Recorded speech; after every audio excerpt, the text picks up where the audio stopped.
ప్రతి త్రయోదశి సాయంత్రం సూర్యాస్తమయం తర్వాత 48 నిమిషాలు ఇది సాధారణ సమయం కాదు. ప్రపంచాలన్నిటినీ దర్శించేందుకు శివుడు స్వయంగా భూలోకంపై సంచరిస్తాడని స్కందపురాణం చెబుతుంది. ఈ సమయంలో చేసే ఒక్క నమస్కారం కూడా కోటి అష్టోత్తరాల పుణ్యానికి సమానం. ఇదే ప్రదోష రహస్యం. ప్రదోష సమయాన శివపార్వతులు నందిపై విహరిస్తారు. కానీ పురాణాల్లో ఒక అరుదైన రహస్యం ఉంది. ఆ సమయంలో దేవగణాలందరూ నంది ముందుగా సాగుతారు.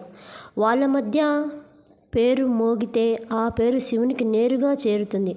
అందుకే ప్రదోషంలో ఓం నమః శివాయ శబ్దం వెంటనే ఫలితం ఇస్తుంది. ప్రదోషం అంటే ఉపవాసం కాదు, దోషాల నివారణ అని అగ్నిపురాణం చెబుతుంది. ఈ సమయాన పూర్వజన్మ ప్రతికూల కర్మలు, గ్రహ ప్రభావాలు, వైద్య దోషాలు కూడా తగ్గుతాయి. అందుకే దీనిని సర్వదోష ప్రదోషం అంటారు.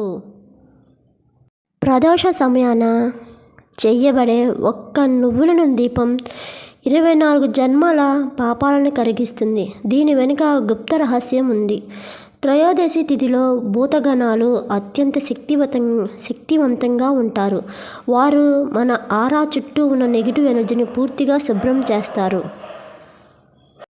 ఈ కోరిక నాకు నెరవేరట్లేదు అనుకునే సమయంలో ఎవరైనా కోరిక నేరుగా శివుడి చెవిలో చేరే ఏకైక మార్గం నంది వినడం.